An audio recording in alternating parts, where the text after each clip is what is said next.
রাসূল বলেন, যার জীবন যেমনে চালাবে তার মরণ কিন্তু এমনে হবে, যার মরণ যেমনে হবে রে তার হাসরও কিন্তু এমনে হবে। আপনি যুবক গানটা যে শুনতেছেন, আপনি যে ঘুমায় গেলেন, যদি আপনার কাছে আজরাইল চলে আসে তাইলে কিন্তু আপনার জানটা নিয়ে যাবে। আপনি যে গান শুনতেছেন, আপনার জবানে কিন্তু কালিমা কিন্তু নসিবে না হতে পারে। তোকেরই পলকে তুমি হতে পারো লাশ, চির তোরে বন্ধ হবে তোমারই নিঃশ্বাস, হবে আলাম তোমারই নাম মসজিদের মাইকে, বাড়িওয়ালা নাই রে বাড়ি নাই রে দুনিয়াতে, বাড়িওয়ালা নাই রে বাড়ি নাই রে দুনিয়াতে। কি ঠিক নেই? তোমার বইয়ে থাকতো মানুষ ছিল বাহাদুরি, ভাবনি হাওয়ায় উড়া তুমি যে রঙিন ঘুড়ি, সুতুই টান দিলে মালিক, সুতুই টান দিলে মালিক পারবে না থাকিতে, বাড়িওয়ালা নাই রে বাড়ি নাই রে দুনিয়াতে। বাড়ি গাড়ি মিল ফ্যাক্টরি টাকারি পাহা, বিলাসী তাই কেটিস জনম কত অহংকার, দামি কাপড় ছেড়ে হবে, দামি কাপড় ছেড়ে হবে সাদা কাপড় পরিতে, বাড়িওয়ালা নাই রে বাড়ি নাই রে দুনিয়াতে। কথা বলেন। যাদের সাথে চলতে তুমি থাকতে দিবানিশি, জানা যায় শরিক হবি তোমার প্রতিবেশী, স্বজনেরা নিয়ে যাবে মসজিদের পালকিতে, বাড়িওয়ালা নাই রে বাড়ি নাই রে দুনিয়াতে। আজকে তো হুজুরদেরকে অনেকে বাঁকা নজরে দেখে। কথা কি ভুল বলছি না ঠিক বলছি? আরে বাবা, সবচাইতে আপন হইল আপনাগর হুজুর। কথা কন যে হুজুর কেমনে জীবনও বগা দিয়ে খান্দাপাড়ার এলাকার কোন লোকের লোকে আমার মনে না যে সাক্ষাৎ হইছে।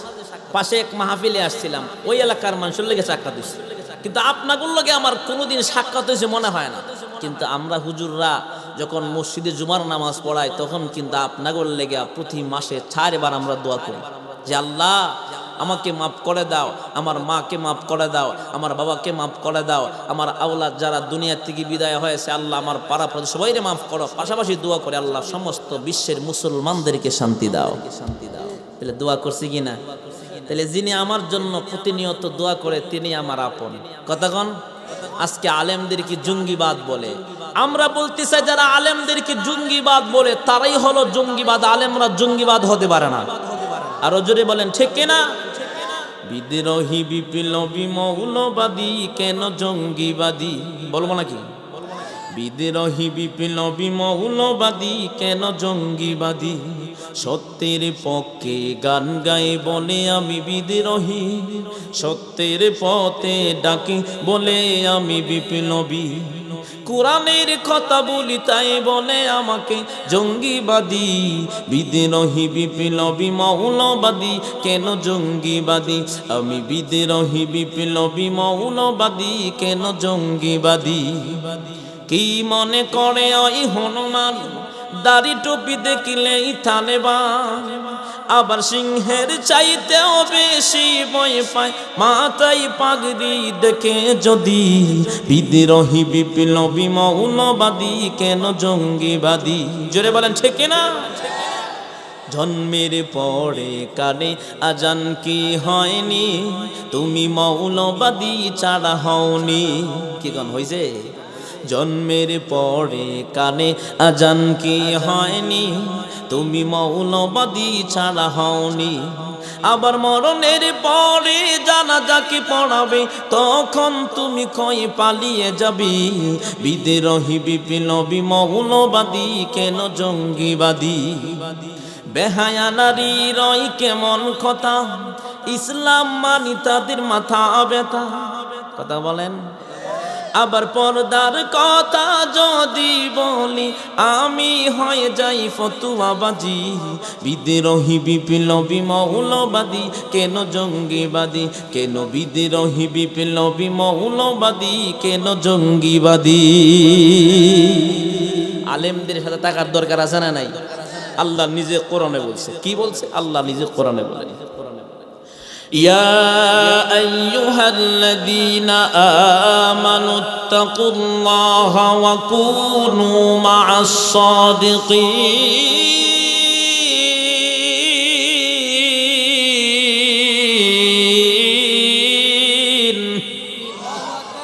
আল্লাহ কি বলছে জানেন? হে ঈমানদারেরা, আমি আল্লাহকে তোমরা বই করো, সত্যবাদী সিদ্দিক আল্লাহওয়ালাদের সহবতে থাকো। কেন? আপনি আতরের দোকানে গেলে আতর গায়ে লাগাই দিব না। আপনি চেয়ারে বসছেন, আতরের গ্রান লাগছে, কথা কন আরো জোরে বলেন। দেখবেন জামাই গ্রান লাগছে, তখন জিগাই বিসাব আতর করতে কিনছেন? কিনছি না তো, ওই যে আতরের দোকানে গেছিলাম। যেমন আতরের দোকানে গেলে আতরের গ্রান দেহের মধ্যে লাগে জামাতে, ঠিক আল্লাহওয়ালাদের সহবতে গেলে একটা মানুষ আল্লাহওয়ালাদের রঙে রঙিন হয়ে যায়। কারণ কি জানেন? আজকে অনেকে বলে কি যে হুজুররা কি জানে, কি কথা কন? তো আমরা বলি তোমরা গোড়ার ডিম জানো। ভাই কি ঠিক নেই? অনেকে হুজুররা কি জানে, তারা এগুলা কে বলে জানেন? দেখবেন আমাদের গ্রাম অঞ্চলে অনেক ভাইয়ারা বড় ডাক্তার হয়, দেখবেন ইঞ্জিনিয়ার হয়, খুব শ্রদ্ধাশীল, মুরব্বিদেরকে শ্রদ্ধা করে, কারণ ওদের মাথা ঠিক আছে। এমনকি তারা ইসলাম সম্পর্কে অনেক জ্ঞান রাখে। গ্রামের মানুষ কিছু কিছু লোক আছে দেখবেন পড়তে পড়তে মাথার তার ছিঁড়ে লাই, কথা কন না কেন? আজকে যারা বলে আলেমদেরকে, যারা মানে বলতে চায় যে আমরা কি জানি, আলেমরা যে কি জানে এটা আলেমরা জানে। এমনকি আলেমদের শিক্ষা সেখানে শুরু যেখানে তোমাদের শিক্ষা শেষ, কথা বলেন ঠিক না বেটি? যেমন এক স্কুলের মধ্যে এক মাস্টার সাহেব গেছে, ওপি সাহেব, বয়ান কিন্তু 2 ঘন্টা হইব। এখনই কিন্তু আমার আয়াতের তর্জমা শুরু করছি, আর মাত্র 5 মিনিট করে শুরু করব। কষ্ট হবে আপনাদের? ইনশাল্লাহ যেমন চান এমন পাইবেন, কারণ লাস্টের বক্তার ওয়াজ মানুষ শুনতে চায় না, কয় কি ঘুমো দূরে লাইছে আর ভালো লাগে না। আমার কথা কন আরো জোরে বলেন ঠিক কিনা?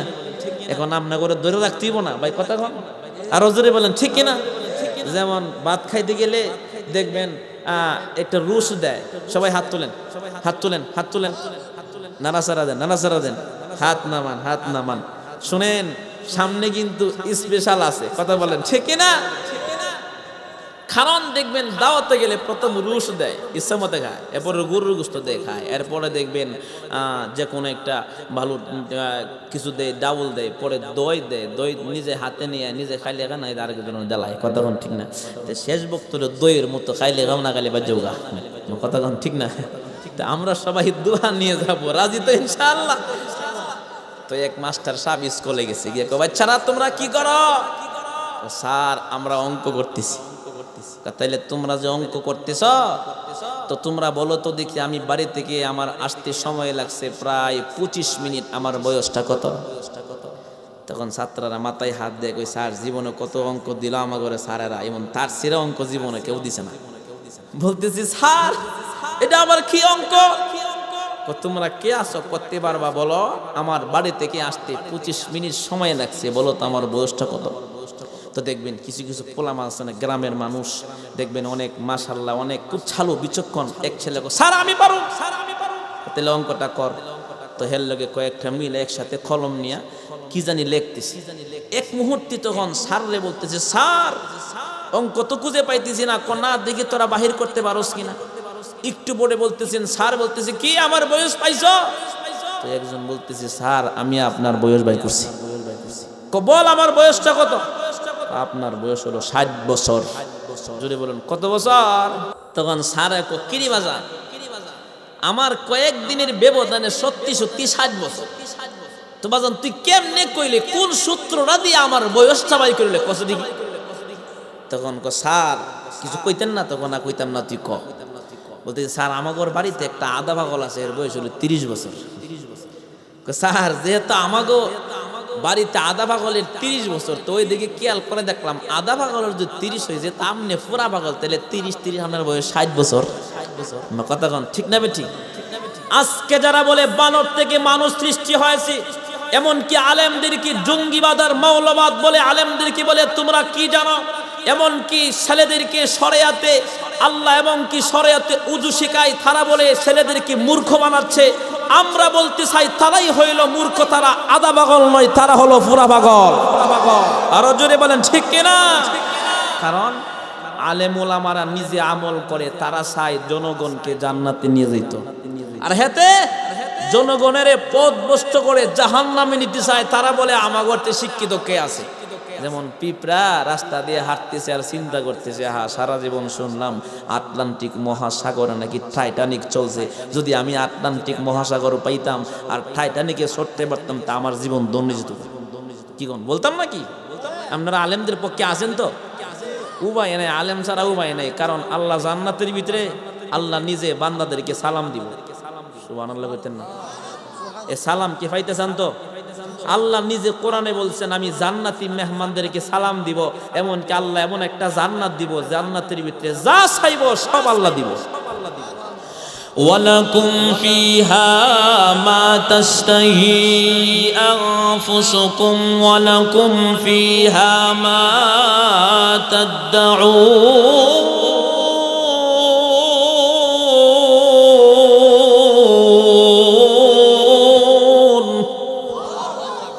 আল্লাহ পাক এমন এক জান্নাত মুমিনদেরকে দিব যে জান্নাতের ভিতরে বান্দা যা চাইব তাই পাইব। সুবহানাল্লাহ কইতেন না? অনেকে নিয়ত করে লাইছে জান্নাতে গিয়ে চাইতাম, কথা কোন ঠিক না? ছায়া নামের মন মতো, কিন্তু জান্নাতে যাইতে হইলে অনেক কাজ করণ লাগবে। কথা কোন? ওই দিন জান্নাতের ভিতরে আল্লাহ নিজে বান্দাদেরকে সালাম দিব। কেমনে সালাম দিব আল্লাহ নিজে কোরআনে বলে, তাহিয়াতুহুম ইয়াওমা ইয়ালকাউনাহু সালাম।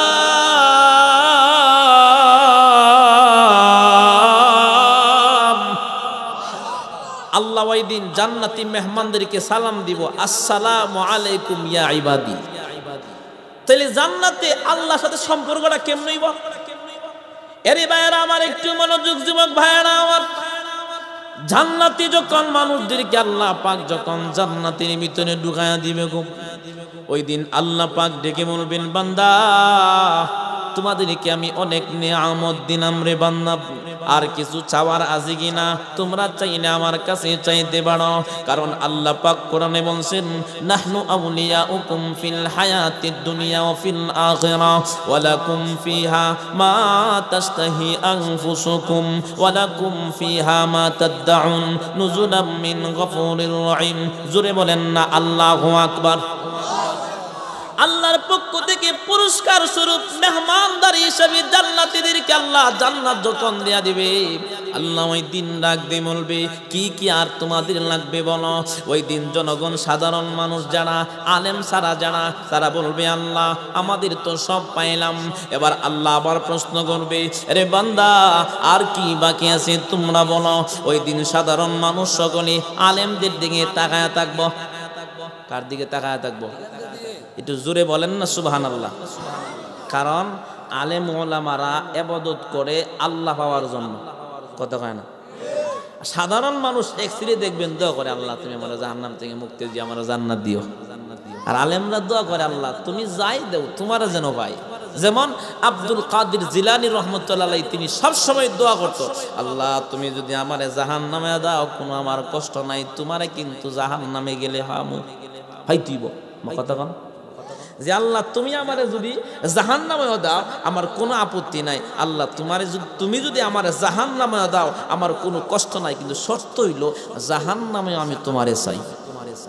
আচ্ছা কন্ত দেখি, জাহান্নামে যদি আব্দুল কাদের জিলানী আল্লাহ আমার জাহান্নামে দিয়ে দাও, আল্লাহ দিব? আল্লাহ রাগ ভাঙায় কইব না, জাহান্নামে তাহলে না, তুমি জান্নাতে যাও। কথা কন? কারণ উনি তো একজন পবিত্র আমলওয়ালা, আর আমাগর যে আমল যদি আল্লাহ জাহান্নামে দাও, আল্লাহ হইতে পারে যে জাহান্নামে থাক। কথা কন না কেন? আর জোরে বলেন ঠিক কিনা?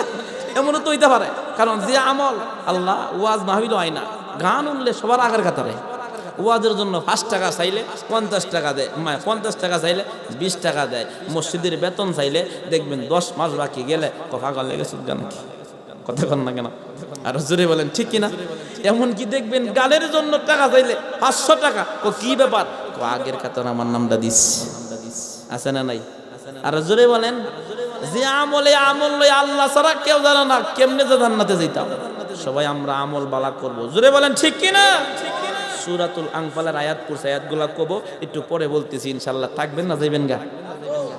দেখেন আব্দুল কাদের জিলানী কেমন একজন ব্যক্তি, তিনি যদি রাগও করে আল্লাহ রাগ ভাঙায়া জান্নাত নিব। যেমন আপনাকে এই বগাদের একটা ছেলের মাদুব দিয়ে বিয়া করাইছেন, বউ বড় সুন্দরী, এখন যদি বউ যদি খুব ভালো শ্বশুরে খুব খেদমত করে, শাশুড়িরে খুব মহব্বত করে, স্বামীর কথা মতে চলে, স্বামীরে খুব যত্ন করে, ওই মেয়ে যদি শ্বশুর বাড়ির থেকে বাপের বাদ গিয়া কয়, স্বামী ঈদের সিজন হইতেছে, আপনার ব্যবসার মহব্বত বেশি না আমার মহব্বত, আপনি আমারে যদি না নেন আমি কিন্তু অন্য কারোর সাথে আইতাম না।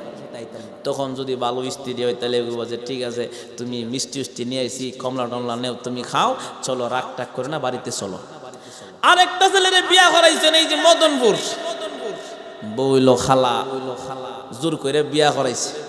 বিয়া করানোর পরে নাকে সেন্টার ঠিক নাই। এখন ওই মহিলা যদি সুন্দর বউর মতো ওই যে বালা মহিলার মতো বাদ গিয়া কয় সারা তো এমনি লয়ে খাইতো রাজি না, এই মহিলা যদি কই তুমি যদি আমার না নাও আমি কিন্তু আইতাম না, তে হ্যাঁ কবি গীতা আল্লাহ বাঁচাইছে। কথা কন না কেন? আর হুজুরে বলেন একেবারে তোমার আর আমল লাগতো না, এ আনিতা কথা কন।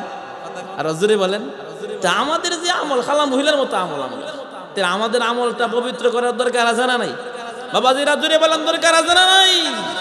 তো বলতেছিলাম আল্লাহ পাক ডাক দিয়ে বলবে বান্দারা তোমরা কি চাও, তখন আল্লাহ পাকের বান্দারা সাধারণ মানুষ সকলে তাকায় থাকবে আলেমদের দিকে।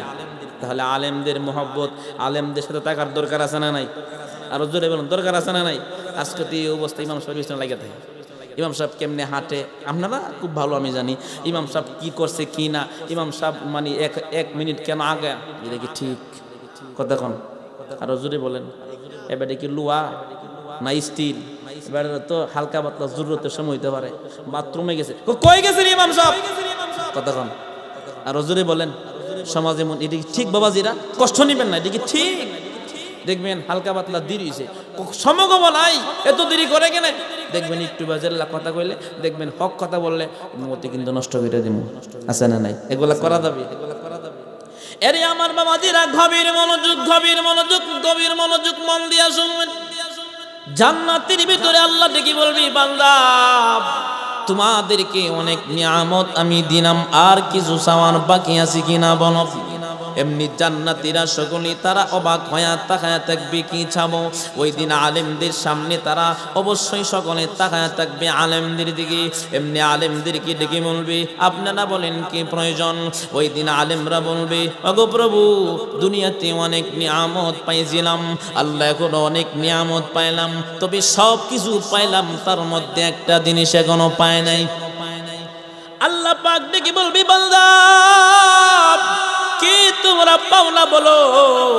এমনি বান্দারা আলেম উলামারা তখন ডেকে বলবি ওগো মালিক যে আল্লাহ পাকের ভয় নিয়া আল্লাহ হারাম কাজ করি নাই, গুনাহটা আমরা করি নাই, আল্লাহ যে আল্লাহর ভয় নিয়া ঠান্ডা পানি দিয়া তাহাজ্জুদ নামাজ পড়েছি, আল্লাহ 5 ওয়াক্ত নামাজ পড়েছি, মাওলা রে যে আল্লাহর ভয় নিয়া সুদ খায় নাই, মানুষরে কষ্ট দেয় নাই, গো মালিক আল্লাহ সব কিছু পাইলাম, সে আল্লাহকে কিন্তু এখনো আমরা সরাসরি দেখতে পারি নাই।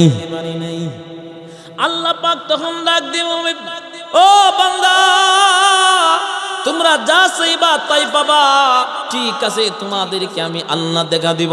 এবার ফেরেশতাদেরকে ডেকে বলবে যাও যাও বড় একটা প্যান্ডেল সাজাও, একটা বড় প্যান্ডেল সাজাইবি। ওই দিন মানুষ জান্নাতি মেহমান থাকবে, সামনে একটা স্টেজ হবে, ওই স্টেজের মধ্যে প্রধান বক্তা হিসাবে আগমন করবেন আমার আপনার নবী মুহাম্মদ সাল্লাল্লাহু, আমার আপনার নবী প্রধান বক্তা হিসেবে আসবেন, বিশেষ বক্তা হিসেবে আগমন করবেন হযরত দাউদ আলাইহিস সালাম, এমনকি সভাপতি আসন গ্রহণ করবেন স্বয়ং আসমান ও জমিনের মালিক আমার আপনার মালিক আল্লাহ। আল্লাহ আমার রব, এই রবি আমার সব, বলেন আল্লাহ আমার রব, এই রবি আমার সব, আল্লাহ আমার রব, এই রবি আমার সব, দমে দমে তুনু মানে তারি অনুবা। আল্লাহ তোমার দুনিয়াতে আমি যে দিকে তাকাই অতই নিয়ামতে ডুবে আছে সবাই, পাক পাকানির কণ্ঠে আল্লাহ শুনি তোমার নাম, আল্লাহ আমার রব, এই রবি আমার সব, তোমার মদদ পেলে আমি আর না কিছু চাই, তোমার প্রেমের আগুন আমি কি দিয়ে নিভাই। সুবহানাল্লাহ। তোমার মদত পেলে আমি আর না কিছু চাই, তোমার প্রেমের আগুন আল্লাহ কি দিয়ে নিবায়। যার হয়েছ তুমি তার নেই তো কোনো ভয়, যার হয়েছ তুমি তার নেই তো কোনো ভয়। আল্লাহ আমার রব, বলেন আল্লাহ আমার রব, এই রবে আমার সব। আল্লাহ আমার রব, এই রবে আমার সব। ওই দিন আল্লাহর বান্দারা তখন বলবে, আল্লাহ আপনাকে একটা নজর দেখতে চাই। আল্লাহ পাক ওই দিন মানুষদেরকে দেখা দেওয়ার জন্য 70,000 ফেরেশতা, 70,000 পর্দা যখন সরায়া দিবে, ওই দিন আল্লাহ নিজে সালাম দিবেন, আসসালামু আলাইকুম ইয়া ইবাদি। আল্লাহ নিজে যখন সভাপতি আসন গ্রহণ করবেন, প্রধান বক্তা থাকবেন আমার আপনার নবী মুহাম্মদ সাল্লাল্লাহু আলাইহি ওয়াসাল্লাম, বিশেষ বক্তা থাকবেন দাউদ পয়গম্বর। ওই দিন জান্নাতি মেহমানদেরকে বলবে, এরে আমার বান্দারা, এরে আমার বান্দারা জান্নাতীরা শোনো, কি দিয়া অনুষ্ঠান শোনাবে। তখন জান্নাতি মেহমানেরা বলবে, প্রভু গো, আজকে জান্নাতের এই অনুষ্ঠান শুরু হবে কুরআনুল কারীমের তেলাওয়াত দিয়া। ওই দিন আল্লাহ পাক দাউদ নবীকে বলবে, আপনি কোরআন পড়েন। তখন দাউদ নবী কোরআন পড়বে, 70 রকমের কণ্ঠ তার কণ্ঠ দিয়া বাহির হবে। এরপরে মানুষকে বলবে আরো মধুর কণ্ঠ শুনবা। তখন জান্নাতীরা বলবে, আল্লাহ আরো মধুর কণ্ঠ শুনবো। তখন আমার আপনার নবীকে ডেকে বলবে, ওগো বন্ধু, ওগো মুহাম্মদ, ওগো আমার নবী, আপনি আমার দিনের জন্য আপনি দান মুবারক শহীদ করেছেন, আপনি কোরআনের জন্য কষ্ট করেছেন, আপনি আমার বান্দাদেরকে সূরাতুল ইয়াসিন তিলাওয়াত করে শোনান। ইয়াসিন ওয়াল কুরআনিল হাকীম ইন্নাকা লামিনাল মুরসালিন আলা সিরাতিন মুস্তাকিম।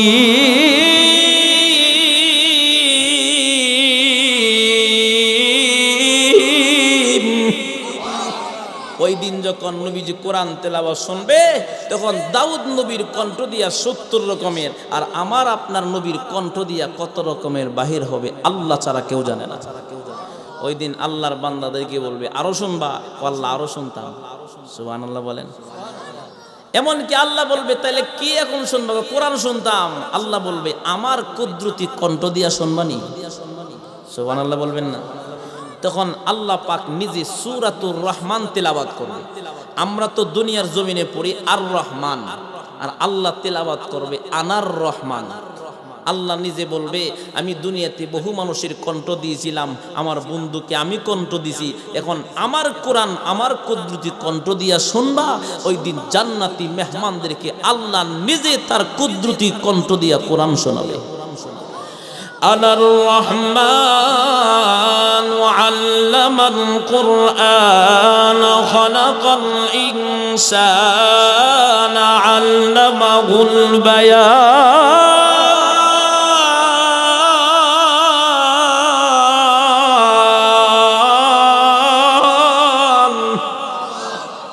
ওই দিন মানুষ কোরআন তেলাওয়াত শুইনা একেবারে মানুষ অচেতন অবস্থায় হয়।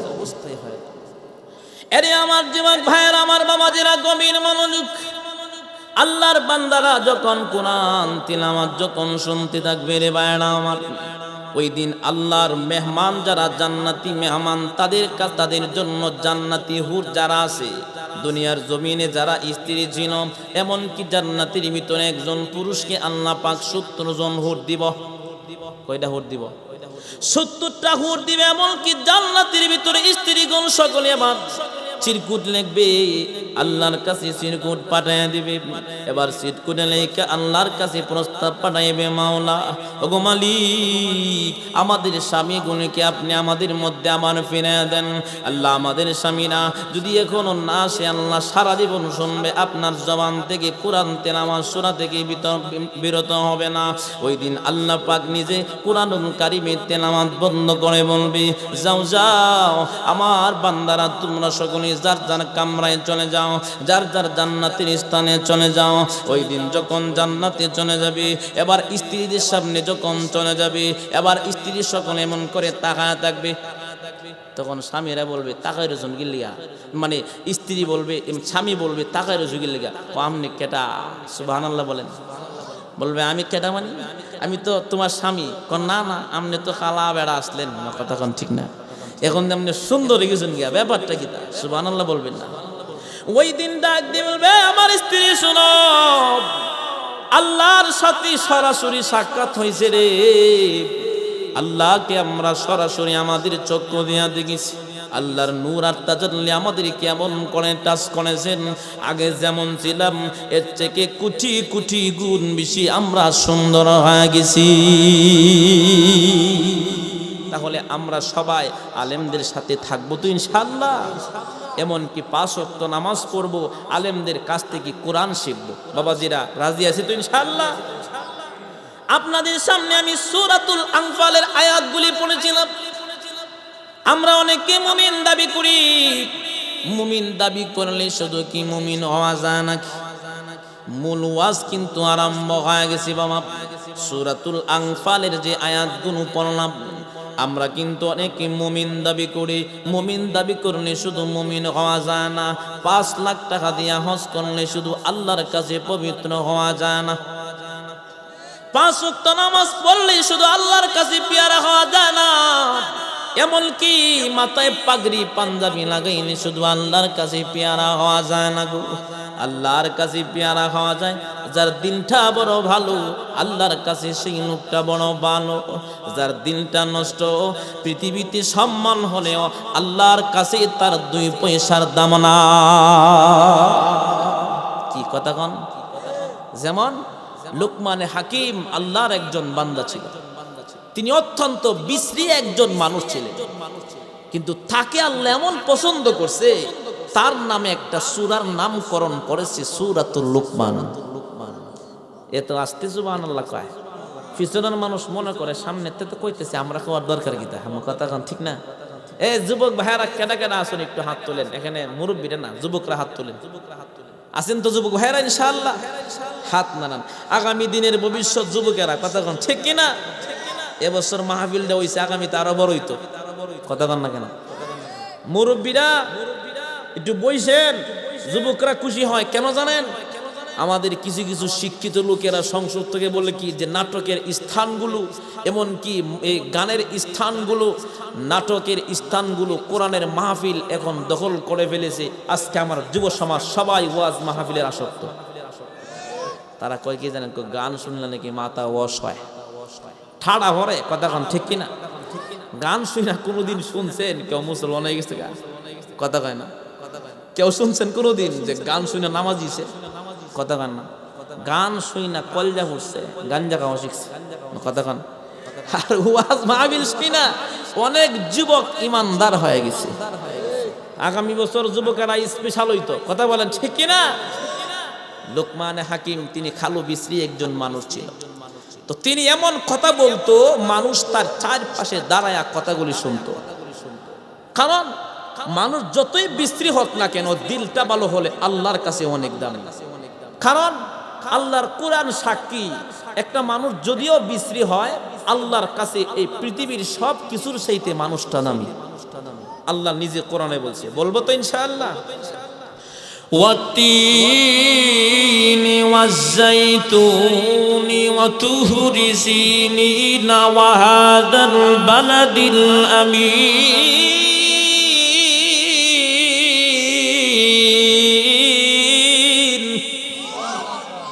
আল্লাহ পাক 4 জিনিসের কসম খাইছে। কয় জিনিসের? 1 নাম্বার সূরাতুত তিন, তিন ফলের কসম। 2 নম্বরে জাইতুন ফলের কসম। 3 নম্বরে আল্লাহ কসম খাইছেন ওয়াতুরি সিনিন, সিনাই পর্বতের কসম। 4 নম্বরে আল্লাহ কসম খাইছেন ওয়াহাদাল বালাদিল আমিন, পবিত্র নগরীর কসম। আল্লাহ বলেন লাকাদ খালাকনাল ইনসানা ফি আহসানি তাকওয়িম, সবচাইতে মানুষ সুন্দর। সুবহানাল্লাহ বলবেন না? আমি আপনি সবচেয়ে সুন্দর। তো লোকমানে হাকিম বিশ্রী হইল, তার জবান দিয়া পবিত্র কথা বাইরিত, আল্লাহর কাছে বড় দামি ছিল। তো একদিন তার মুনিবের কাছে গেছে, মুনিবের কাছে এক লোকই গিয়া কয়, আপনার ঘরে যে একজন খাদেম থাকে, একজন লোক থাকে, গোলাম, সে কিন্তু অনেক জ্ঞানী, তাইলে আমার গোলাম আজকে বাড়িতে আসো। লুকমান হাকিম যখন বাড়িতে চলে আসছি, মুনিব ডাক দিয়ে বলতেছে, লুকমান তুমি আমার সামনে চলে আসো। যখন চলে গেল, একজনকে ডেকে বলতেছেন একটা বকরি আনো। বকরি যখন তার সামনে আনা হলো, ছুরি হাতে দিয়া বলতেছেন, নাও নাও, ওই ছুরিটা দিয়া চাকুটা দিয়া তুমি বকরিটাকে জবাই করো। বকরি যখন জবাই করলেন, যুবক ভাই মুরব্বীরা আমার শুনেন, আল্লাহর বান্দা আবার যখন জবাই করলো, মুনিব ডাক দিয়ে বলতেছেন, ওই বকরি থেকে ভালো গোশত গোলা কাইটা আমার সামনে তুমি রাখো। লুকমান হাকিম আমার জিহ্বাটা কাটলেন, এমনকি দিল কলিজাটা কাইটা মুনিবের সামনে বান্নাকে দিল গো। এবার বলতেছেন, এই দ্বিতীয় আরেকটা বকরি আনা হোক।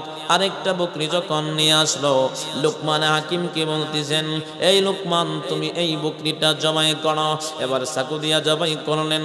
মুনিব ডাক দিয়ে বলতেছেন, লুকমান প্রথম বকরি থেকে তোমাকে আমি বলেছিলাম ভালো গোশতগুলা কাটতা, এখন দ্বিতীয় বকরি থেকে তোমাকে আমি প্রশ্ন করতেছি, আদেশ করতেছি, তুমি খারাপ গোশতগুলা কাইটা আমার সামনে রাখো। লুকমান হাকিম এবার জিহ্বাটা কাটছে, দিল কলিজাটা কাইটা আবার মুনিবের সামনে রায়কা দিল।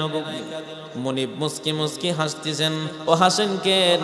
বলতেছে, হাসার কারণ হইল আমি বললাম তুমি ভালো গোশতগুলা কাটতা, জিহ্বাটা এমন কি দিল কলিজা কাটলা। দ্বিতীয়বার বললাম তুমি আবার জিহ্বা আর তুমি দিল কলিজা কাটলা। এটা কেমন করে আমাকে তুমি বুঝাইবা খারাপ কোনটা ভালো কোনটা? এই যুবক, তোমার নামাজ ভাল লাগে না কেন? ভাল লাগে না শোনো, এই আমার মুরব্বী বাবা জিনা, আজকে আমরা অনেকে অন্যের সুগুন ছাড়তে পারি না। কেন ছাড়তে পারি না? লুকমান হাকিমের উত্তর দিকে একটু শুনবেন। ও মা বলে না গো, আমরা যারা মানুষের চুগল করি, গুনার কাছ থেকে থাকতে পারি না বিরত। এই লুকমান হাকিমের ঘটনা দেখে শুনবেন। লুকমান হাকিম তখন তিনি ডাক দিয়ে বলেন, মুনিব আমার, আপনি আমাকে বললেন ভালো গোশতগুলা কাটতাম, আমি জিহ্বাটা কাটলাম, এমনকি দিল কলিজাটা আপনার সামনে কাটলাম। আবার আপনি বললেন ভালো গোশতগুলা নয়, দ্বিতীয় বকরি থেকে আমি খারাপ গোশতগুলা কাটতাম। আবার আমি জিহ্বা এবং দিল কাটলাম, কারণ কি জানেন?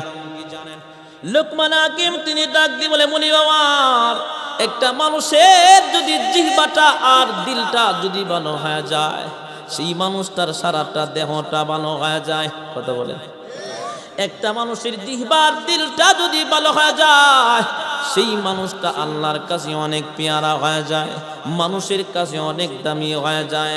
আর একটা মানুষের জিহ্বাটা আর দিলটা যখন নষ্ট হয়ে যায় গো, সেই মানুষটা একজন কুকুর, এমনকি 4 পাওয়ালা জানোয়ারের চাইতে নিকৃষ্ট হয়ে যায়।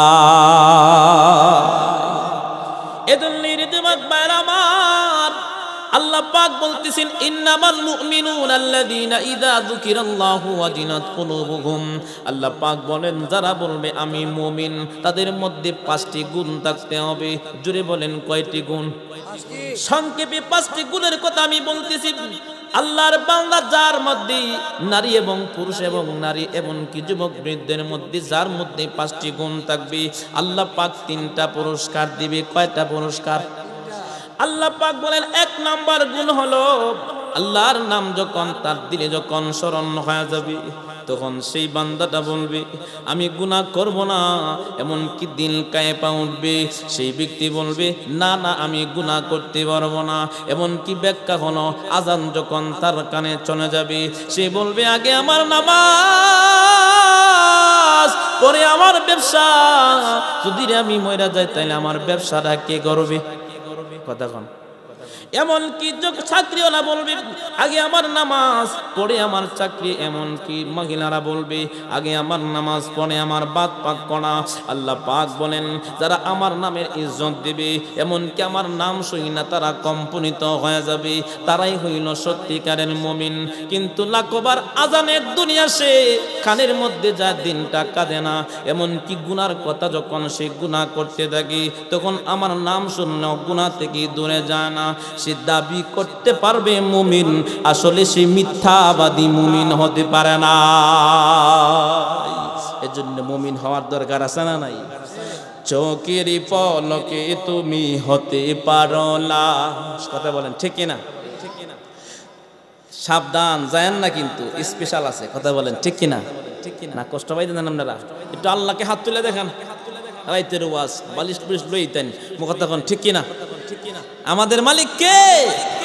হাত নামান।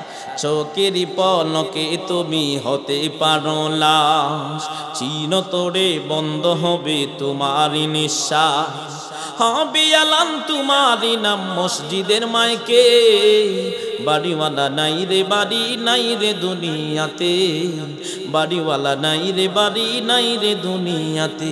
কি ঠিক নেই? তোমার বই থাকতো মানুষ ছিল বাহাদুরি, ভাবনি হাওয়ায় উড়া তুমি যে রঙিন ঘুড়ি। সুতুই টান দিলে মালিক, সুতুই টান দিলে মালিক পারবে না থাকিতে। বাড়িওয়ালা নাই রে বাড়ি নাই রে দুনিয়াতে। বাড়ি গাড়ি মিল ফ্যাক্টরি টাকারি পাহা, বিলাসিতাই কেটিস জনম কত অহংকার। দামি কাপড় ছেড়ে হবে, দামি কাপড় ছেড়ে হবে সাদা কাপন পরিতে। বাড়িওয়ালা নাই রে বাড়ি নাই রে দুনিয়াতে। কথা বলেন। যাদের সাথে চলতে তুমি থাকতে দিবানিশি, জানা যায় শরিক হবি তোমার প্রতিবেশী। স্বজনেরা নিয়ে যাবে মসজিদের পালকিতে। বাড়িওয়ালা নাই রে বাড়ি নাই রে দুনিয়াতে। তাহলে নামাজ পড়বো তো? হাত তুলে ওয়াদা করি, আল্লাহ আমাদের সবাইকে আপনি কবুল করুন। 2 নম্বর গুণ হইল, 1 নম্বর গুণ আল্লাহর নাম শুনলে কম্পনিত হবে দিল, গুনাহ করা যাবে না। কথা বলেন ঠিক নেই? আজান শুনলে নামাজে দৌড় দিতে হবে, কারণ আপনি মরে গেলে নামাজ দোকান চালাইব কেডা? 2 নম্বর গুণ হইল ওয়া ইযা তুলিয়াত আলাইহিম আয়াতুহু যাদাতহুম ঈমানা। মুমিন যখন কোরআন শুনবে তখন ঈমানের পাওয়ার বাড়বে। এখন 3 নম্বর গুণ একটা আইছে গুরুত্বপূর্ণ, এটা যদি মনোযোগ দিয়ে না শুনেন তাইলে কিন্তু শেষ। কইলে তেমনি 3 নম্বর গুণ হইল আল্লাহ বলেন ওয়া ইযা তুলিয়াত আলাইহিম আয়াতুহু যাদাতহুম ঈমানাও ওয়া আলা রাব্বিহিম ইয়াতাওয়াক্কালুন। আল্লাহ বলেন মুমিন সর্বদা কার উপরে ভরসা করব? সন্তান দেওয়ার মালিককে, সুস্থ করার মালিককে না বাবা? কথা বল বাবা। অনেকে তো আছে বাবার কাছে যায় গিয়ে কয় আমার ফেরে একটা মর দেন, আছে না নাই? কথা কন আছে না নাই? বিশ্বাস করেন না? সারা বাংলাদেশ আমরা ঘুরি, এমনও জায়গা দেখছি যে বদনা সার মাজার বিলে। কথা কয় না? এক জায়গায় ওয়াজ করতাম, আগামীকাল যাম ওই এলাকায় ওয়াজ করতাম। ওই এলাকায় কয়েক বছর আগে ওয়াজ করতাম। কালকে আমার 3টা মাহফিল। কথা বলছেন নি? কয়টা? 3টা মাহফিল। কিন্তু জামু একটার মধ্যে নদীর ওই পার। একটা আমার গ্রামে, আরেকটা হলো সরাইল, আরেকটা নবীনগর। তো নবীনগর 3 বছর আগে গেছিলাম না কই বছর আগে, তো এক লোকে কুত্তা কইবর দিকে মাজার বানাইছে। আমি নিজে প্রমাণ, কোনো কাটতে সৈন্যাও না, কিন্তু যেই বেটা কবর দিয়ে মানে কুকুর কবর দিয়া মাজার করছে, এই বেটা নিজের মুখ থেকে আমারে কইছে হুজুর আমাদের বাড়িতে একটা কুত্তা আছেন, কথাটা বুঝেন। ওই কুকুর করছে কি, একজন লোক টিক্কা চিনেন না? টিক্কা উক্কা যে খায়, চিনেন আপনারা? কথা কন চিনেন? তো ওই লোকে বলছে হুজুর আমার এক চাচা না কি জানি আত্মীয় টিক্কা বানাই দিছে। তো ওই লোকের পাশে গিয়ে বসে রয়েছে, কি জানি একটা দিয়া ঢিল মারছে, কুকুর গেছে মইরা। তখন শয়তানে দিছে গুথা, সাবি গোড়াইয়া দিছে, এটা নিয়ে কবর দিছে। কবর দিয়ে হুজুর রিসান টানায়া লেখা দিছি কুত্তা সার মাজার। হুজুর প্রতি বছর খিচুড়ি পাক করি, একটা উরুস করি, মানুষের হুজুর অভাব নাই। চিন্তা করেন কেমন গোবর মানুষের মাথায়। ওই বেটা বলতেছে হুজুর বহুদিন পর্যন্ত এমন করে টাকা ইনকাম করলাম, কারণ বর্তমানে সস্তা একটা ব্যবসা, টাকা ইনকাম করার রাস্তা হইল মাজার। আর জোরে বলেন। যুবকেরা সচেতন হয়ে দিব, এলাকার মা বোনদেরকে, সাধারণ যুবক এমন সাধারণ মুরব্বীদেরকে, যারা একটু সরল মনের মানুষ, অনেক মুরব্বী আছে যেটা কইডই বিশ্বাস করে না, আছে না নাই? একটু বুঝে না, কারণ আমাদের গ্রামগঞ্জের মুরব্বীরা একটু সরলই থাকে। কি ভাই? যুবকরা সচেতন হইবা। যেই কোন লোক এলাকায় ঢুকবো দেখবেন লাল কাপড় হিন্দা এলাকার মধ্যে সায়া কয় মাগো সিংহে কিন্তু ফু মাইরে দিব, হ্যাঁ বলে সিংহে ফু মাইরে দিব, আছে না নাই? লাল কাপড় ফিন্দা, তার লাল কাপড় মানে কি জানেন? লাল কাপড় মানে সংকেত দেয়, আমরা বুঝি না। মুরব্বীর একটা শিক্ষা লইন। যেমন দেখবেন ট্রেন গাড়ি যখন লাইন দিয়া যায়, যদি কোনো বিপদ থাকে, ধরেন ট্রেনের লাইনটা একটু খাটা, তাহলে হলুদ কাপড় দিয়ে ডাকবেন, খারইতো না। আপনি খালা কাপড় দিয়ে ডাকবেন, খারইতো না। লাল কাপড় দিয়ে ডাক দিলে তার মানে বিপদ সংকট। কথা কন না কেন? আরো জোরে বলেন। তার মানে যারা মাজার দেয় দেখবেন লাল কাপড় দিয়ে আগে সতর্ক করে দেখ, বুঝে ভাই যাইস। কথা কন না কেন? আমরা তো বুঝি না, কথা কন না কেন? আজকে বুঝছেন তো? লাল কাপড় ওয়ালা সব গোষ্ঠী আর বেদাত, কথা বলেন ঠিক কিনা? তখন সেই ব্যক্তি বলতেছে, হুজুর প্রতি বছর উরুস করি, এই উরুসের মধ্যে মানুষ যে আসে হুজুর, পরে আমার এক চাচা আমারে বুঝাইলা, পরে হুজুর তবলিগি গে ভালো হয়ে গেছি গা। আলহামদুলিল্লাহ বলবেন না? তাইলে যুবকদেরকে বলবো, লাল কাপড়ওয়ালা যারা বলবে নামাজ লাগতো না, নামাজ সারা জান্নাতে যাও যাব, এমন আছে না নাই? কতক্ষণ আছে না নাই? এ কত বড় খবিস। নামাজের কথা আল্লাহ কোরআনে বলছেন অনেক জায়গায়। আল্লাহ বলছেন আল্লাযীনা ইয়ুকিমুনাস সালাতা ওয়া মিম্মা রাযাকনাহুম ইউনফিকুন। আল্লাহ বলছেন নামাজ প্রতিষ্ঠিত করবে, কায়েম করবে। তো এগুলা কইছে কি হে মিছা কথা কয়? জোরে বলেন ঠিক কিনা? তাহলে এখন একটা যুবকদেরকে একটা মারাত্মক গুরুত্বপূর্ণ একটা জিনিস শিখাইয়া দেওয়া যায়। যুবকরা শিখবেন তো? যুবকরা শিখবেন, মুরব্বীরা না, কারণ মুরব্বীরা এমনি শক্তিটু কমে গেছে কথা এখন ঠিক না? আমরা দোয়া করি এলাকার মুরব্বী প্রত্যেককে আল্লাহ পাক শক্তিশালী করে দিক, বালা মুসিবত থেকে হেফাজত করো, মুরব্বীদেরকে সুস্থতার নিয়ামত আল্লাহ দান করো। যেমন চেয়ারম্যানের মাইয়ার বিয়া, জোরে বলেন কার বিয়া? চেয়ারম্যানের মাইয়া। তো দেখবেন বিয়ার অনুষ্ঠানে দাওয়াত দিওয়ান লাগে না, একটা গোষ্ঠী আছে কন্ত দেখি কারা দাওয়াত সারা আগে আই পড়ে কুত্তা, কথা কন ঠিক কিনা? কি জোরে বলেন? কুকুরের দাওয়াত দেওয়ান লাগে, দাওয়াত দেওয়ান লাগে, দেখবেন সিফাতে একটা, কাটার নিচে একটা, কথা কন লাগে। আর জোরে বলেন ঠিক কিনা? কাটার নিচে একটা, আপনি টিবলের নিচে একটা, কে করে ডাক মারছে, কথা কন। আর জোরে বলেন ঠিক কিনা? হেতের জন্য শান্তি নেই। তো চেয়ারম্যানের মাইয়ার বিয়া, গরুটা কেমন, সকল কুকুর একসাথে বলতেছে কিরে, কারণ হেতের বাসাতে হেতে বুঝে, আমরা তো আর বুঝি না। তা আমাদের একজন বুজুর্গ একটু নসিহত করছেন, তাই বলতেছি। তখন বলতেছে নেতাজিটা এটা করছে কিরে, তো কি বলতেছি যে কুকুর মানে গরুটা কেমন, খাওয়ান যাবো নি? মোটা তাজা, খুব খাওয়ান যাবো। তাহলে বিয়াটা কোন দিন? বিয়া হইব আগামী শুক্রবারে। আগামী জুমার দিন 8টার সময় 10টার সময় একটা মিটিং হইব, তোমরা সবাই যেখানেই থাকো তোমরা সবাই চলে আসবে।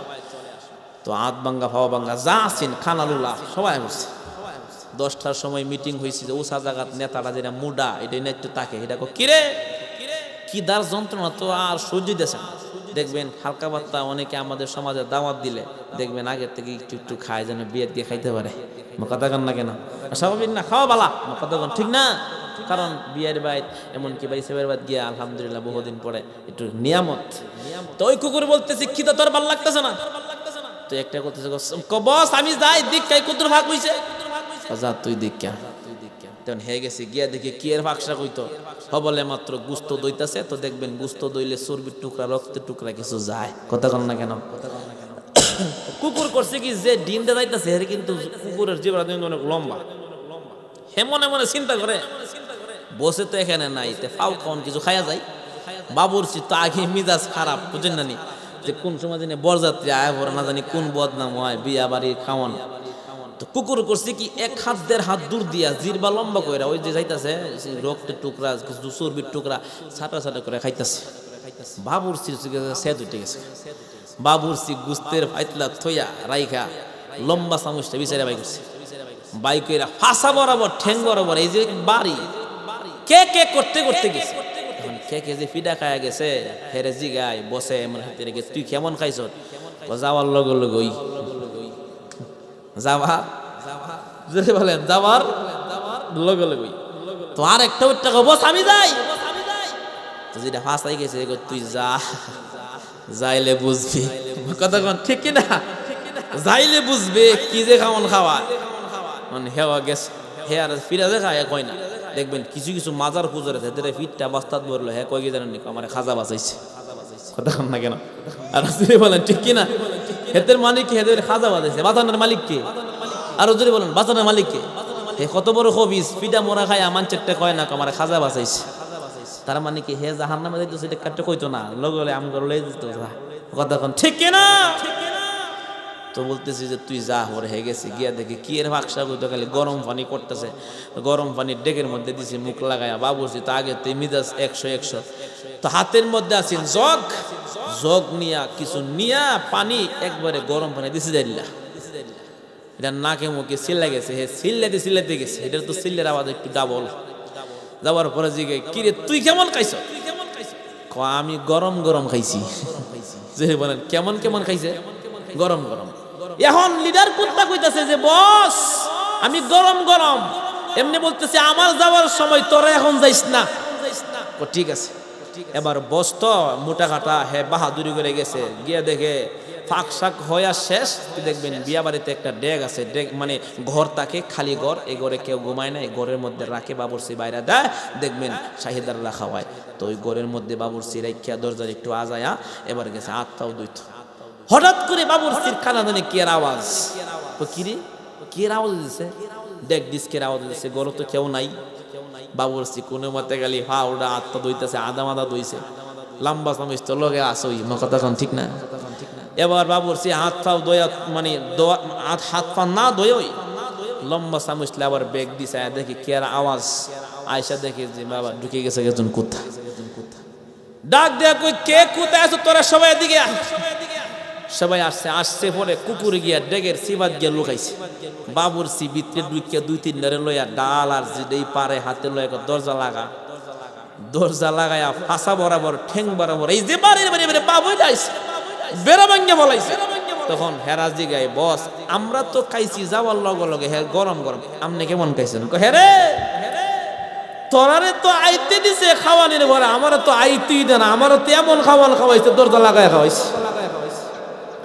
আজকে যারা আমাদের মা বোনদের কি বলে নামাজ ছাড়া জান্নাতে যাওয়া যাবে, এমনকি সরল বাবাজিদেরকে আজকে যারা গুমরাহ করতে চায়, যুব সমাজ কি বলি ওদেরকে দরজা লাগাইয়া পিটাইয়া এলাকা ছাড়া করবা। জোরে বলেন ঠিক না?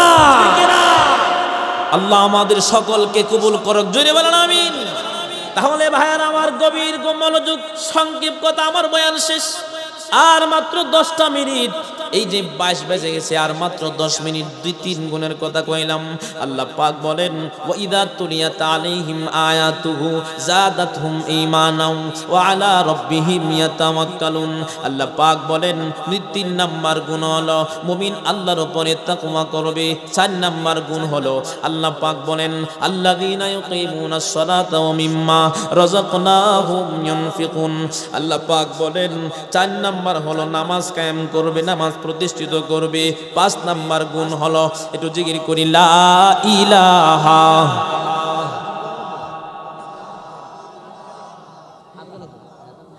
লা ইলাহা ইল্লাল্লাহু মুহাম্মাদুর রাসূলুল্লাহ।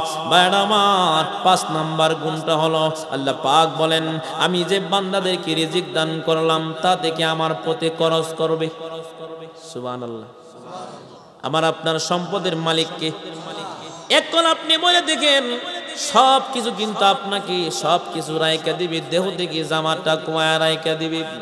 যেমন সাহাবে কেরাম এমন দানশীল ছিল, আল্লাহর নবীর সাহাবী হযরত আলী, ঘরের মধ্যে কোনো কামান নাই, আল্লাহর নবীর সাহাবীকে নবী একটা হাদিয়া স্বরূপ দিয়েছিলেন চাদর। ওই চাদরটা বিক্রি করার জন্য বাজারে যাইতেছেন। বাজারে যখন চাদরটা বিক্রি করে দিলেন, মাত্র 6 দিরহাম বিক্রি করছে। কয় দিরহাম? আরো জোরে বলেন, কয় দিরহাম? হযরত আলী 6 দিরহাম চাদরটা বিক্রি করিয়া পকেটের মধ্যে 6টা দিরহাম নিয়ে যখন বাড়ির দিকে যাইতেছে, একজন মিসকিন ডাক দিয়ে কয়, ও আলী ভাই একটু দিবানি? বলতেছেন আল্লাহর ওয়াস্তে আমারে কিছু দান করো। আলী এমন সাহাবী ছিলেন, আল্লাহর জন্য এমন পাগল ছিল। হযরত আলীর পকেটে ছিল 6 দিরহাম, 6টা দিরহাম সবটাই মিসকিনকে দিয়া দিছে। হযরত আলী আবার ইন্টি পকেট নিয়ে বাড়িতে যায়। আল্লাহ পাক তার প্রতি খুশি হয়ে গেল। হঠাৎ করে হযরত আলী রাদিয়াল্লাহু তাআলা আনহুর সামনে একজন ব্যক্তি দাঁড়ায় কয়, আসসালামু আলাইকুম আগো আলী, আপনি তো আল্লাহর একজন বান্দা, এমনকি আপনি নবীর সাহাবী, আপনি আমারে চিনেন? বলতেছেন না না, আপনাকে আমি চিনি না। এমনি ডাক দিয়ে বলতেছেন, ওগো আলী ভাই আপনি আমাকে না চিনলে আপনাকে আমি চিনি। এমনি ডাক দিয়ে বলতেছেন, আলী ভাই গো আমি একটা উট বিক্রি করব, উটটা আপনি কিনবেন নাকি? সুবহানাল্লাহ বলেন। বলতেছে আমার পকেটে 1 দিরহামও নাই। বলতেছে আপনি যদি বাকি কিনেন তাহলে আপনার কাছে উটটা আমি বিক্রি করতে রাজি আছি। হযরত আলীকে বলতেছে, আলী ভাই কত দিবেন?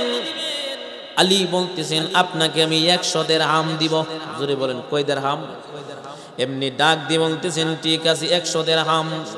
হযরত আলী এবার উট তার কাছ থেকে বাকি কিনে নিল। ওই লোকে বলছেন আপনি যখন সময় পাইবেন, আপনার ব্যবসা হলে ভালো, আপনি আমার টাকাটা ফেরত দিয়ে দিয়েন। হযরত আলী রাদিয়াল্লাহু তাআলা আনহু এবার উট কিনলেন। ধরেন আপনাদের এই এলাকা থেকে একটা গরু কিনে যেমন মদনপুর নিয়ে যাবে, ঠিক তেমনি ভাবে আলী আবার উট বিক্রি করার জন্য রওনা দিলেন বাজারে। দেখি একটু দিরহাম আমি লাভ পাই কিনা। হযরত আলী যখন কয়েক রাস্তা যখন হাঁটলেন, হঠাৎ করে কে জানি আরেকজন ব্যক্তি ডাক দিয়ে কয়, আসসালামু আলাইকুম ওগো আলী ভাই, আপনি আমারে চিনেন? বলতেছি না না, আপনাকে আমি চিনি না।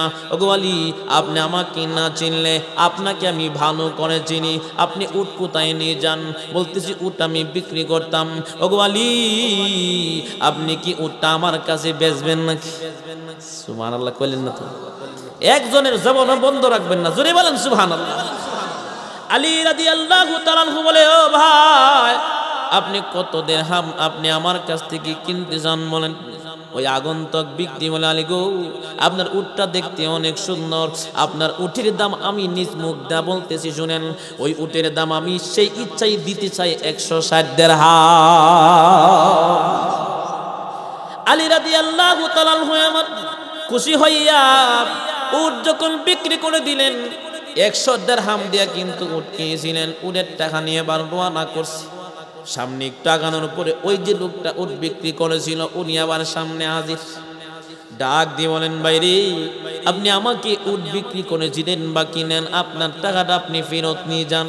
হযরত আলী এবার 100 দিরহাম যখন তাকে দিয়ে দিল, আর কত লাভ হয়েছে? 60 দিরহাম। যদি বলেন কই দিরহাম?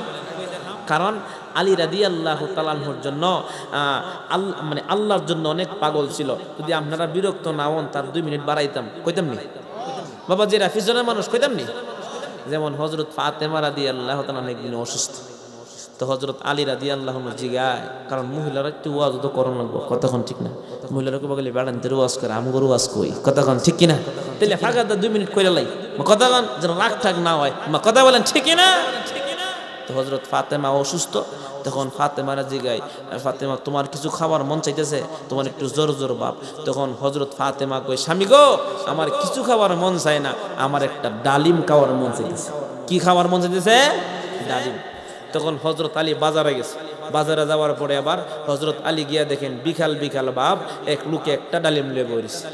তখন বলতেছেন, আসসালামু আলাইকুম ভাই, আমার স্ত্রীর জন্য একটা ডালিম নিতাম, নেন, আমার কাছে কিছু দিরহাম আছে, নেন, ডালিমটা দেন। তো একটা ডালিম লিয়ে যখন রাস্তা দিয়ে আসতেছে, তখন ফেরেশতারা একজন আরেকজনকে বলতেছে, দেখো আল্লাহর নবীর সাহাবীদের এমন অভ্যাস, যা তাকে সব আল্লাহ রাস্তায় জ্বালা। আরেকজন ওই ফেরেশতা বলতেছে, না না, তাকলে দেন, না তাকলে দেন। আল্লাহ কয়, আমার আলী আইতেছে মাত্র একটা ডালিম লইয়া, আমার প্রতি কতটুকু ভালোবাসা। এই ফেরেশতা, তুমি আমার আলীর একটু পরীক্ষা করো। সুবহানাল্লাহ বলবেন না? তখন সাদ্দুর দিয়া সারাটা শরীর ডাইকা ফেরেশতা মানুষের রূপ ধইরা আলী রাদিয়াল্লাহু তাআলার সঙ্গে কাঁপতাছে। আমাদের অভ্যাস হইল, গরিব মানুষ অসহায় মানুষ দেখলে দূর দিয়ে আইটায় বড় কতক্ষণ এমন হয়েছে নি বর্তমানে? সাবধান বাবাজিরা, পাড়া প্রতিবেশীর খবর রাখবেন, কতক্ষণ ঠিক কিনা? তো হযরত আলী সাহাবীদের অভ্যাস ছিল গরিব মানুষের জিগাইতো, ভাই কি সমস্যা, দিতে পারে আর না পারে সান্ত্বনা দিত। আর আজকে আমার সমাজে দেন না হালকা একটু 500 টাকা, সময় মনে তুই খাইতাম বুঝি, কতক্ষণ ঠিক কিনা? আপনি এখন মরে গেলে খাইবো কেনা? কতক্ষণ ঠিক কিনা? ধমক দেওয়া যাবে? কতক্ষণ ধমক দেওয়া যাবে? ভাই আপনি একটু পড়ে আসেন মেহেরবানি করে, কি ঠিক নেবে? ঠিক, এটা হতে হবে। তো হযরত আলী বলতেছে, ভাই বলতেছেন আপনার কি সমস্যা? তখন ফেরেশতা কয়, আমার কোনো সমস্যা নাই। কি সমস্যা? কয়, আমার একটা ডালিম খাওয়ার মন চাইছে। আমরা কইলে বলে, মিয়া তোমার সহদোষ, কারণ তুমি ডালিম দিকালাইছো। আমরা ওনাকে কইলাম বলে। তো আলী রাদিয়াল্লাহু তাআলা আনহু, ভাই ডালিমরা কেমনে আমরা দিতাম? এমনি ডাক দিয়ে বলতেছেন, ভাই আমার জন্য না, আল্লাহর ওয়াস্তে দালাইতেন। হযরত আলী ডাক দিয়ে বলে, হায় হায়, আমার আল্লাহর নাম তুমি আমারে শোনায়া দিলা, কারণ আমার জীবন, আমার সন্তান আদি, আমার স্ত্রী, আমার পৃথিবীর সব কিছুর চাইতে আল্লাহর মহব্বত আমার দিলে বেশি। হযরত আলী আমার বলতেছে, বাইরে আমি তোমাকে ডালিমটা কেমনে পুরাটা দিব? বাজারে মাত্র একটা ডালিম পাইলাম, আমার স্ত্রী অসুস্থ, আমি একটা ডালিম না নিতে পারলে অর্ধেকটা তোমারে দেয়, অর্ধেকটা আমার স্ত্রীর জন্য নিয়ে যায়। হযরত আলী এবার ডালিমটা ভাঙছি, ভাঙা অর্ধেকটা যখন ফেরেশতারে দিয়ে দিছে, ফেরেশতা খায় নাকি? ফেরেশতা খায় না। চাদরের ভিতরে লুকায়া একটু ঘুরতে দিয়ে আইসা সামনে গিয়ে, ভাই আপনি আমার অর্ধেকটা ডালিম দিয়েছেন, অর্ধেকটা কলজা টান রয়ে গেছে, যদি বাকি অর্ধেকটা দালাইতে। আলী কই ভাই এটা কেমনে, এটা কেমনে? হযরত আলীকে তখন বলতেছেন, ভাই আল্লাহর ওয়াস্তে, সুবহানাল্লাহ কইবেন না, বললেছে আল্লাহর ওয়াস্তে। তখন আলী আবার ডাক দিয়ে বলে, ভাই রে আমার আল্লাহর নাম তুমি কইলা। হযরত আলী এবার অর্ধেকটা ডালিম দিয়ে আনিস। হযরত আলী এবার এক কদম আগা আরেক কদম পিছার চিন্তা করে, হারে আমার স্ত্রী না জানে আমারে কি বলে। হযরত আলী এবার যখন বাড়ির দিকে রওনা করল, মনে মনে চিন্তা করে, আল্লাহ আমার ফাতেমা যাই কিছু বলক না কেন ডালিমের কথা যেন আমার না জিগায়। হযরত ফাতেমা রাদিয়াল্লাহু তাআলা আনহা ঘরের ভিতরে আছেন। হযরত আলী যখন ভিতরে ঢুকলেন, ফাতেমা কিছু জিগাইছেন না, ওই অবস্থায় আমাগর স্ত্রী হইতো। কথা কন না কেন, তুমি স্বামী হইছো না বাদামে বেড়াইছো? কথা কন, আর জোরে বলেন, এগুলা ক দিব কথা কন। অনেকে কয় কি কয় না, এগুলা বলা যাবে? স্বামী স্বামী ওই দেই বা না দেখ, স্বামীর চাইতে আপন পৃথিবীতে কেউ নাই। কথা কন, আরো জোরে বলেন, ঠিক না? মা বন্ধুকে বলবো, স্বামীকে পেরেশানি দিবেন না। স্বামীকে পেরেশানি দিবেন, দেখবেন হার্ট অ্যাটাক করবে, এমনকি তাড়াতাড়ি মাথার চুল পেকে যাবে, এমনকি দেখবেন তাড়াতাড়ি বয়স বেশি হয়ে দেখা যাবে, সামরা ডিল হয়ে যাবো। আর স্বামীটাকে বলবেন, স্বামী আপনার কোনো চিন্তা নাই, যা আনেন তাতে আলহামদুলিল্লাহ, আপনি খাবেন তো আমি খাবো, দেখবেন ভালোবাসার বন্যা বইবে গড়ে। কথা বলেন ঠিক কিনা? ঠিক কিনা? তো হযরত আলী আবার ঘরে ঢুকছে, গিয়া দেখে হযরত ফাতেমা সুস্থ। রাত্রে যখন ঘুমায় গেছে গা, গভীর রাত্রে কে জানি দরজার সামনে এসে ডাকতেছে, আলী দরজা খুলো। সুবহানাল্লাহ বলবেন না? হযরত আলী কই, গভীর রাত্রে আমারে কে আবার ডাকে? ঘরের ভিতর থেকে আওয়াজ আসছে, কে গো তুমি, কে? বাহির থেকে ডাক দি বলে, আমি হইলাম সালমান ফার্সি। কে না কসু কুমার আছে, দরজাটা খুলো রে আলী। দরজা যখন খুললেন, বলতেছেন, তোমার জন্য আল্লাহ জান্নাতুল ফেরদাউস থেকে নবীজির কাছে ডালিম পাঠাইছে। হযরত আলী কে বলতেছে, আলী রে নাও নাও ডালিম। দেখেন সাহাবীদের ঈমান কেমন মজবুত ছিল ভাইরা আমার, বাবা জিনা। তাই তো তারা জান্নাতের সার্টিফিকেট নিয়ে দুনিয়া থেকে বিদায় হয়েছে। হযরত আলী তখন ডেকে বলেন, ওগো সালমান ফার্সি রাদিয়াল্লাহু তাআলা, আপনি তো মুরব্বি সাহাবী, দেন গো দেন ডালিম, কয়টা আমার জন্য আল্লাহ পাঠাইছে। হযরত আলী এবার ডালিম গুনতেছেন, 1 2 3 4 5 6 7 8 9 9 পর্যন্ত গুনছেন। আলী এবার মুস্কি হাসে কয়, আপনি আবার লগে মস্করা করতেছেন? আল্লাহ তো বলছেন এক দান করলে 10-এর রাস্তা খুলে দেয়, কারণ আল্লাহর কথাই ঠিক। কথা কয় না? আল্লাহ একদিক দা না আরেক দিক দা 10-এর ব্যবস্থা করে দিবে। হযরত আলী তখন বলতেছেন, না না, আপনি বাজার থেকে কিনে আনছেন, আল্লাহ 10 দিবে বলছে, আমি তো এক দান করছি, 10 দেওয়ার কথা, আল্লাহ তো আমাকে 9 দিবেন, আপনি বাজার থেকে কিনে আনছেন। হযরত সালমান ফার্সি আবার মুস্কি হাসা তিনি পকেট থেকে একটা ডালিম বাই করে রাখয়, একটা ডালিম আমি লুকাইলা রাখছিলাম, আপনার ঈমানটা পরীক্ষা করতাম। সুবহানাল্লাহ বলবেন না? কি পরীক্ষা করতো? ঈমানটা। হযরত আলী রাদিয়াল্লাহু তাআলা আনহু কি বলতেছে, আলী ভাই এই যে আপনাকে নেন গো, আল্লাহ আপনাকে 10টা ডালিম দিয়া দিছে।